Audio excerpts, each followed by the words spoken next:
Olá, que prazer estar mais uma vez entrando em seu lar, na sua residência, estar junto com você para mais uma vez meditar na Palavra de Deus.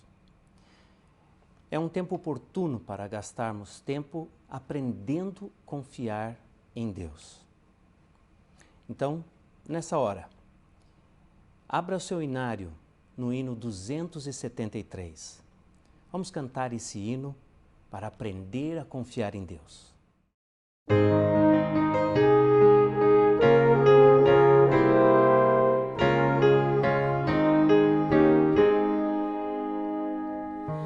Aflito e triste coração, Deus cuidará de ti.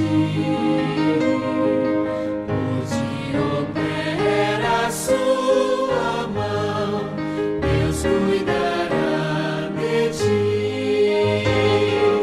Deus cuidará de ti, em cada dia proverá. Sim, cuidará de ti, Deus cuidará de ti. Na dor cruel, na provação, Deus cuidará de ti. Socorro dá e proteção, Deus cuidará de ti. Deus cuidará de ti, em cada dia proverá. Sim, cuidará de ti, Deus cuidará de ti. Sentes a fé a vacilar, Deus cuidará de ti. Ao teu amor quer forças dar, Deus cuidará de ti. Deus cuidará de ti, em cada dia proverá. Sim, cuidará de ti, Deus cuidará de ti.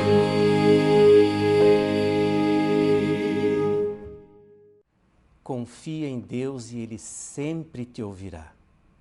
Que certeza!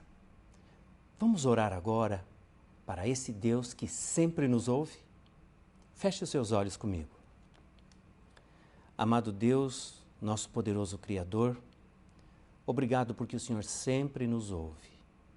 E mais uma vez viemos à Tua Palavra para ouvir a Tua voz falando conosco, para que aprendamos a confiar no Senhor.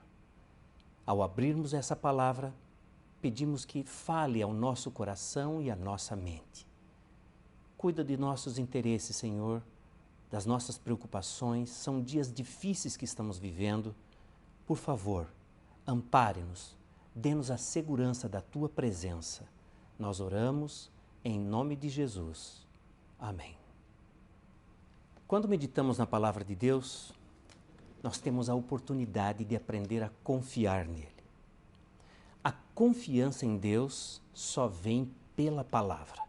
É por isso que aprendemos nas Escrituras que a fé vem pelo ouvir a Palavra de Deus. Mas nós não estamos sempre dispostos a ouvir e confiar. Às vezes nós confiamos nos nossos próprios esforços, nas nossas ideias, nas nossas competências. É por isso que Deus sempre nos manda lições importantes para revermos nossos erros, aprender com eles e confiarmos em Deus. No texto bíblico que vamos usar para essa meditação, dentro da Palavra de Deus, nós vamos ver um momento especial em que o povo de Deus, numa situação bem específica, foi ensinado a confiar em Deus. Tudo o que eles precisavam era esperar na sabedoria de Deus, na providência de Deus, para aprender lições de confiança. Você tem usado todas as oportunidades que aparecem na sua vida, mesmo nos momentos de dificuldade, para aprender a confiar em Deus? Observe cada circunstância da sua vida. Não eram elas oportunidades para você aprender a confiar mais profundamente na providência de Deus? Deus sabe o que Ele quer para a sua vida? Então, quando nós viermos para a palavra de Deus nessa hora, tenha isso em mente. Como eu posso aprender a confiar em Deus? Como eu posso saber que quando eu estou em oração, Deus está conduzindo a minha vida? Então, pegue a sua Bíblia, abra comigo no capítulo 17 do livro de Êxodo. Venha comigo, Êxodo, capítulo 17. Deixe-me contextualizar um pouquinho a circunstância que nós vamos estudar nesse momento. O povo de Israel, depois de sair do Egito, foi conduzido até o Monte Sinai para ali receber as palavras de Deus na sua lei, e eles estavam nessa jornada, nessa caminhada. Não foi nada fácil chegar até aqui. Eles enfrentaram muitos desafios, mas Deus nunca os abandonou. Pelo contrário, Ele sempre estava à frente. Aliás, a ideia de conduzir o povo por esse caminho foi do próprio Deus.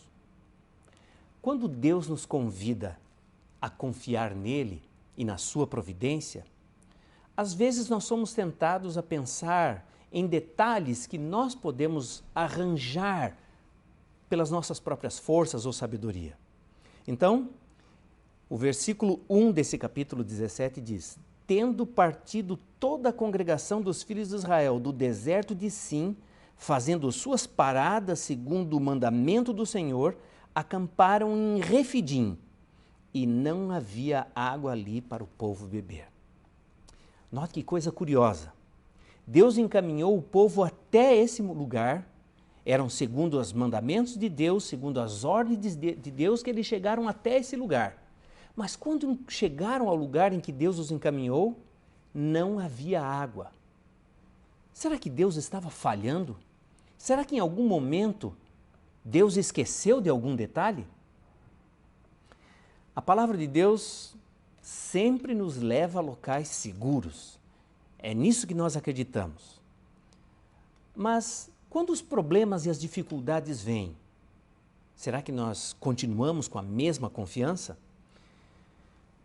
O povo precisava aprender a confiar em Deus inquestionavelmente. Eles não estavam atravessando o deserto por esse caminho, do Egito até Canaã, para aprender orientação com bússola, para aprender lições de sobrevivência.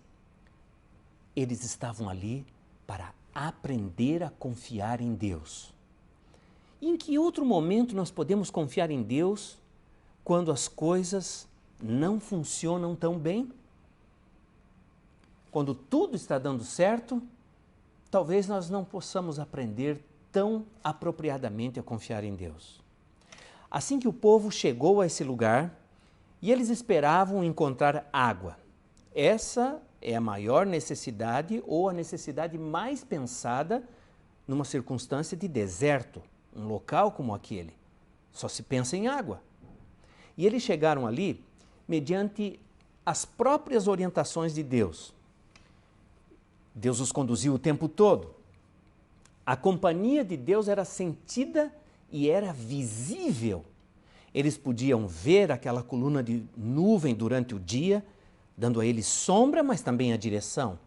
Eles podiam ver aquela coluna de fogo que não só iluminava, mas aquecia. Esses eram sinais claros da presença de Deus no meio do povo.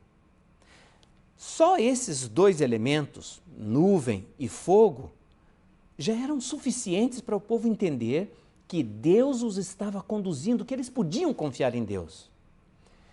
Não é curioso como em alguns momentos da nossa vida, mesmo sabendo que Deus está nos conduzindo, em algum momento nós tememos, nós desconfiamos, ficamos assustados com as circunstâncias, perdemos a nossa confiança, a nossa segurança na palavra de Deus?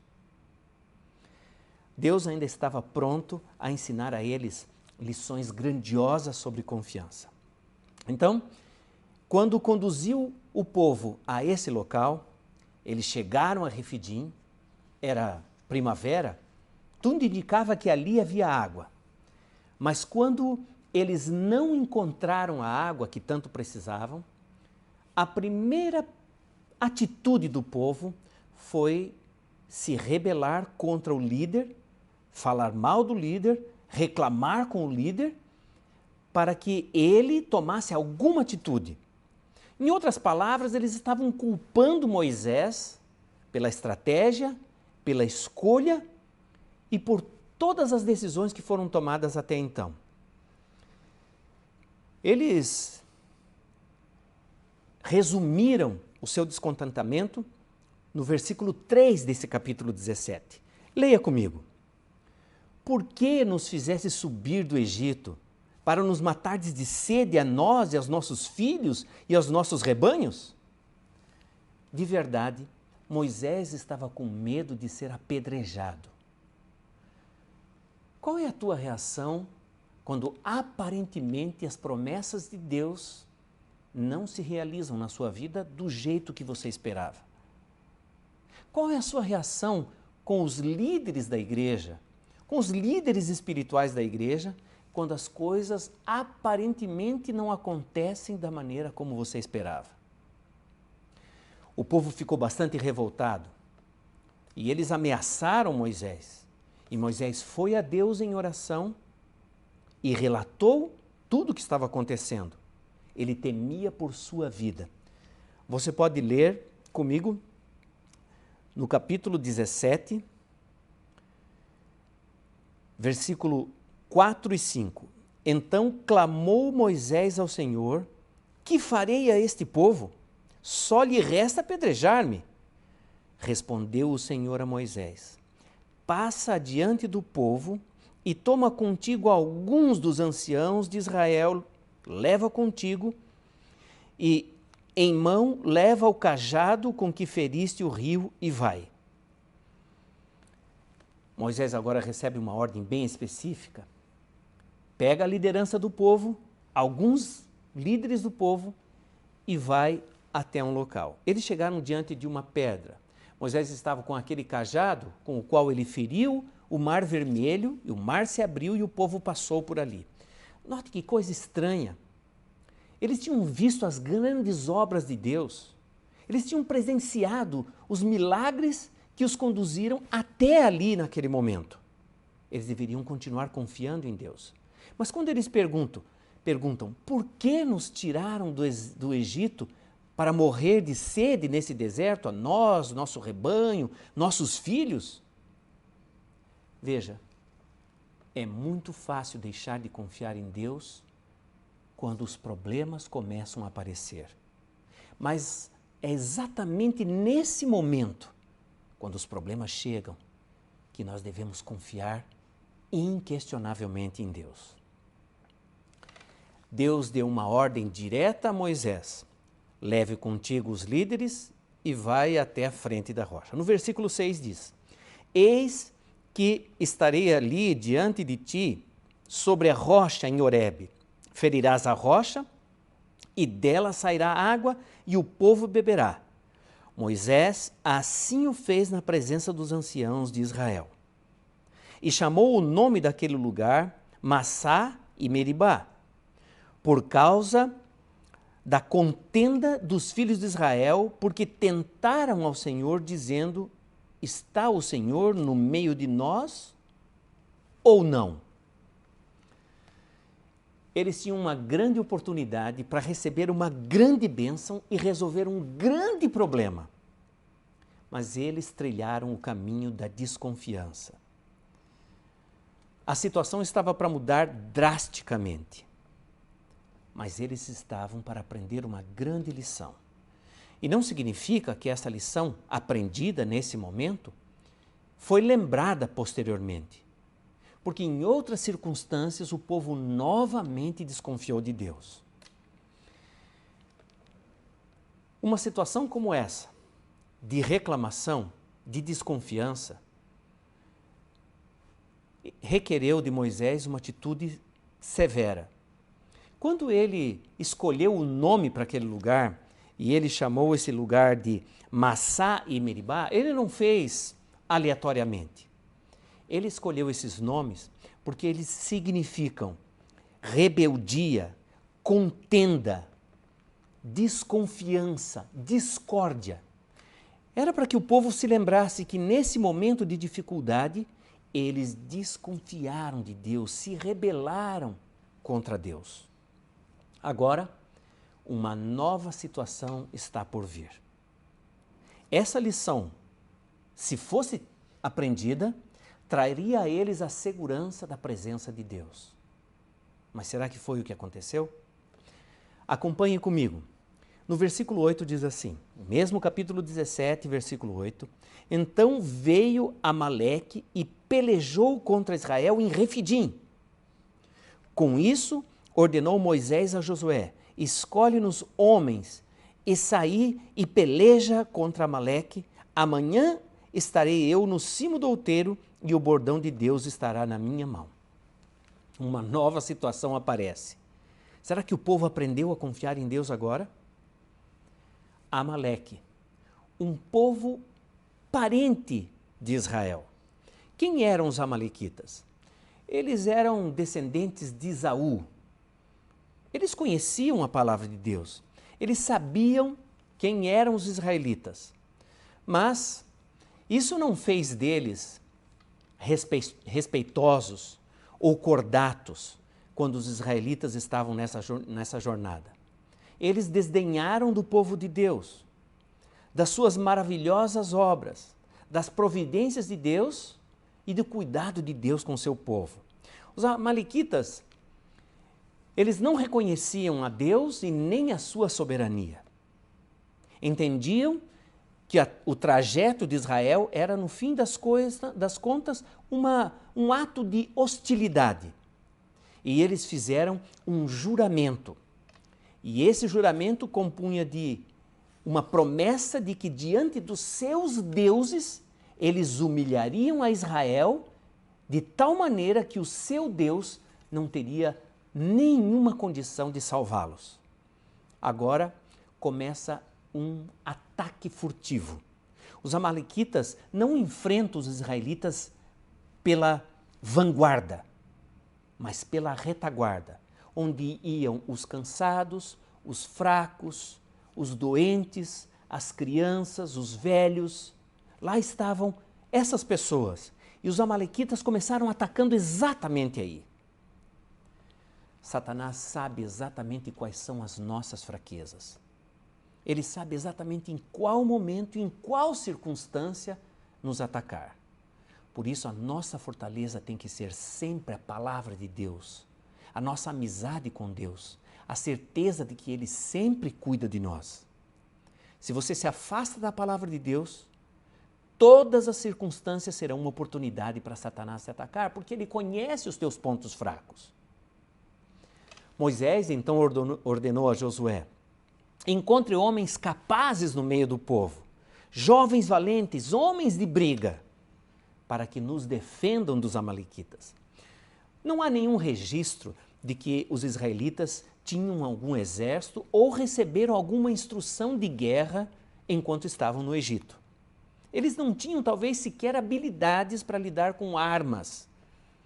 Mas agora Josué recebeu essa incumbência, não reclamou e foi fazer o que Moisés havia solicitado. Essa atitude de prontidão de Josué garantiu a ele que no futuro ele exerceria uma liderança diante do povo de Israel. Sempre quando obedecemos a Deus, Ele nos dá novas responsabilidades. A obediência a Deus também nos capacita e nos dá forças para exercermos novas habilidades mediante a sua palavra. Moisés sabia que o povo precisava de um estímulo. Então, ele disse: eu vou estar lá no outeiro, olhando para vocês enquanto vocês guerreiam. e estarei com o bordão de Deus nas minhas mãos. Aquele cajado, aquele bordão, não tinha nenhum significado místico. Não queria dizer que ele tinha nas mãos como que uma varinha mágica para fazer algo espetacular acontecer. Não. Era simplesmente um símbolo de que, ao seguir as ordens de Deus, Deus estaria no controle da situação. Moisés, ao recomendar a Josué que convocasse um grupo de homens para que fosse lutar contra Amaleque, não estava simplesmente confiando no que os homens podiam fazer, mas em sua disposição de obedecer a Deus, mesmo quando as suas habilidades eram parcas. Josué fez o que Moisés ordenou, conseguiu essas pessoas e saiu para a batalha. Moisés sabia que o povo deveria, de alguma maneira, participar daquele livramento. Ele deveria, o povo, estar ao lado de Deus quando Deus agisse pelo povo. Ele não esperou que Deus fizesse tudo. Às vezes nós temos essa esperança. Queremos que Deus faça tudo em nossa vida, que Deus providencie tudo. Às vezes, a nossa postura até é de cruzar os braços e esperar que Deus haja em todas as circunstâncias. Mas essa situação nos mostrou que nós temos partes a desempenhar nos planos de Deus, nos propósitos de Deus.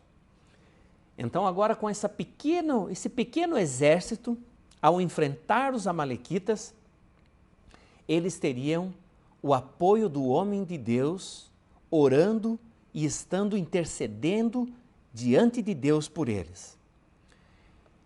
Eles iriam, de uma certa maneira, colocar a mão na massa, mas confiando em Deus. Iriam para a luta, mas sem esquecer de quem guerreava por eles. Iriam colocar a sua vida em risco, sabendo que a sua vida estava protegida por Deus. E Moisés agora entra com um papel de oração, de intercessão muito importante. Moisés sabia que nem tudo cairia do céu e que também precisaria da bênção de Deus para que todo o esforço que o povo de Deus fizesse culminasse em sucesso. É por isso que, ao transformar a nossa casa numa igreja nesses momentos difíceis, nós estamos dando como que uma oportunidade de Deus, para Deus, fazer um milagre em nossa vida, mudar as circunstâncias que nós não podemos mudar. Cada casa, cada lar deve ser uma igreja, porque a atuação de Deus não se limita a um prédio num endereço, mas onde invocamos o nome de Deus e, em primeiro lugar, na nossa casa, é um local da atuação de Deus. O versículo 9 desse capítulo 17 diz: estarei eu no cimo do outeiro e o bordão de Deus estará na minha mão. Moisés subira no outeiro à vista de todos, segurando em suas mãos aquele bordão que era um símbolo da atuação, era um símbolo da presença e dos milagres de Deus entre o povo de Israel, para que eles ficassem seguros. Moisés ergueu em suas mãos aquele bordão em direção ao céu, suplicando a ajuda de Deus. Então Israel prevaleceu. Enquanto Moisés, nessa atitude de intercessão, tinha os braços levantados em oração a Deus, o povo prevalecia. Quando ele cansava e baixava os braços, o povo começava a perder a batalha. Os resultados já não eram mais os mesmos. E quando Moisés se fortalecia e levantava os braços, novamente o povo de Deus prevalecia. Você já percebeu que quando nós nos empenhamos em orar, mesmo que as circunstâncias sejam difíceis, a nossa confiança aumenta, porque sabemos que Deus está ouvindo as nossas preces, Deus sempre escuta as nossas preces, mas quando nós estamos nessa atitude de confiança, mesmo as piores circunstâncias não nos abalam. Já percebeu isso na sua vida? Era exatamente isso que estava acontecendo com o povo de Israel. Quando eles olhavam e viam que a intercessão era constante, a sua fé também crescia. O seu poder de ação também era estimulado. Nós somos convidados por Deus a ter a mesma atitude de confiança. Então a guerra continuou. Moisés estava intercedendo, mas não estava sozinho. Arão e um outro dos seus ajudantes estavam ali ao lado. E eles seguravam os braços de Moisés levantados para que o povo prevalecesse sobre Amaleque. Mas mesmo quando seguravam os braços de Moisés, para eles também começou a ficar cansativo e pesado. E eles tiveram alguma ideia. Colocaram Moisés sentado numa pedra e então seguraram os braços de Moisés com mais facilidade. Veja, ali estavam os líderes de Israel ajudando na intercessão. A intercessão não é uma coisa que deve ser feita só por uma pessoa. Nós devemos interceder por aqueles que precisam.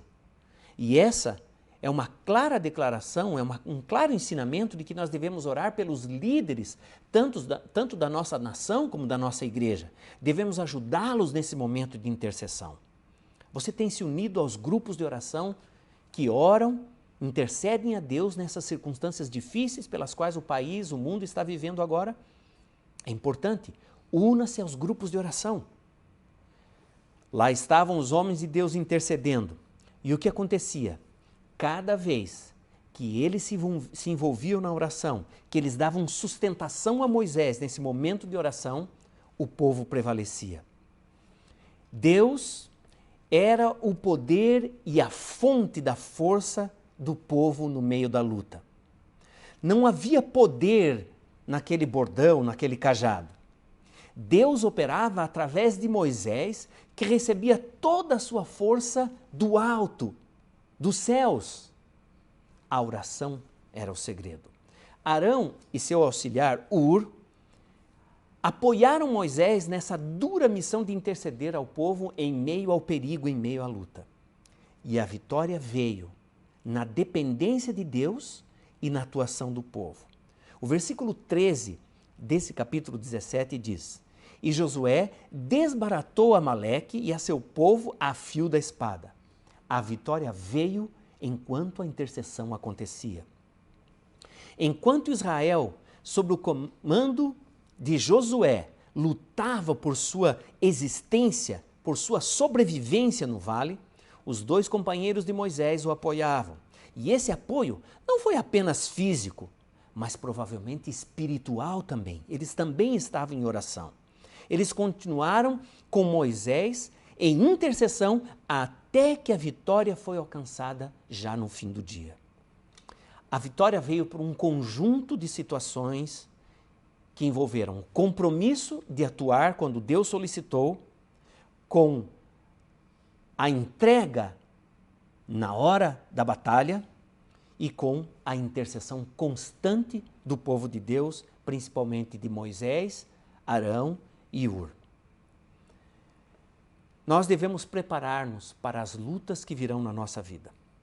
Na jornada da fé, não apenas passamos por provações que desenvolvem as necessidades da nossa vida, que envolvem as nossas precariedades, como também passamos por dificuldades ao angariarmos o nosso pão cotidiano.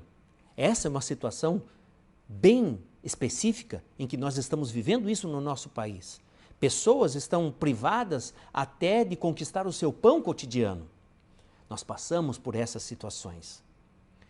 Como também enfrentamos batalhas quando os nossos inimigos nos atacam, principalmente os ataques de Satanás e seus anjos. Quando nós perdemos oportunidades de confiar em Deus. Satanás, o nosso inimigo, sabe quais são os nossos pontos fracos e ele vem nos derrotar exatamente quando não confiamos em Deus. Devemos nos manter alertas, porque o inimigo com frequência ataca o povo de Deus.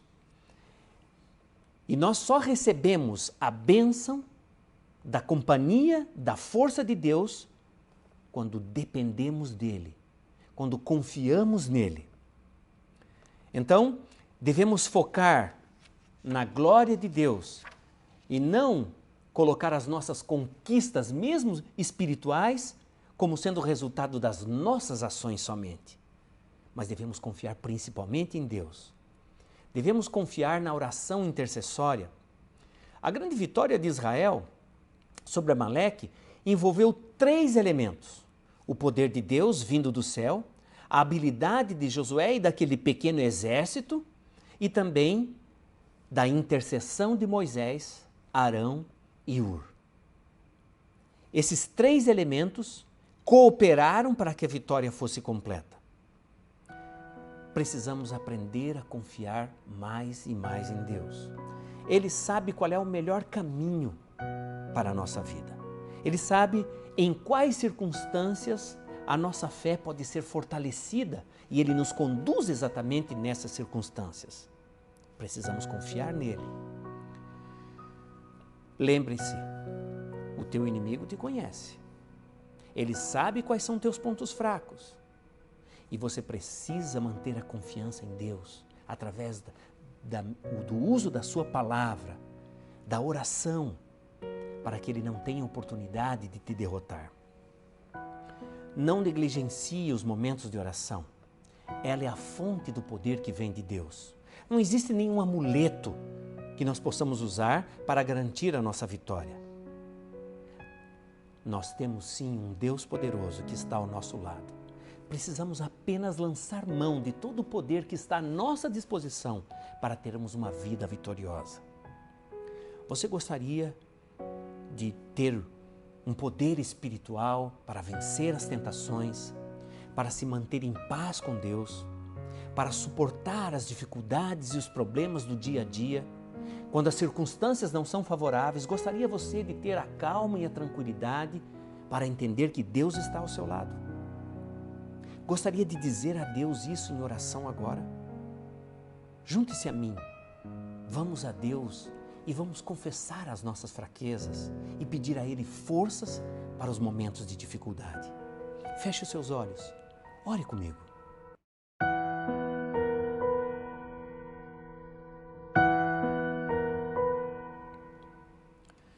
Querido Deus, obrigado porque o Senhor sempre nos ouve. Obrigado porque mesmo conhecendo as nossas deficiências, as nossas fraquezas, as nossas debilidades, o Senhor sempre está ao nosso lado. Obrigado pela Tua palavra que nos dá a certeza de que o Senhor sempre está junto conosco quando passamos por algumas dificuldades. Senhor Deus, nós às vezes somos tão fracos e mesmo quando tentamos agir bem, quando tentamos fazer as coisas corretamente, não conseguimos. Obrigado porque o Senhor sempre fortalece a nossa fé. Aprendemos com esse texto das Escrituras que enquanto estivermos intercedendo, enquanto estivermos em oração, mesmo o nosso maior inimigo não tem poder sobre nós. Ajuda-nos a aprender essa lição. Ajuda-nos a confiar em Ti. Ajuda-nos a interceder pelas pessoas que precisam de oração. Senhor Deus, temos muitas dificuldades em nossa vida. Vivemos um momento muito especial da história desse mundo. Ajuda-nos a mantermos a nossa fé, a confiarmos em nosso poderoso Deus. Que a Tua palavra, falando à nossa mente e ao nosso coração, resulte, Senhor, em uma atitude de fé e confiança. Nos dá a Tua bênção e o Teu perdão. Oramos em nome de Jesus. Agora é aquele momento em que você transforma o seu lar numa igreja. Escolha um ambiente, um local, reúna a sua família e todos juntos elevem uma prece a Deus. Orem ao Deus que está ao seu lado.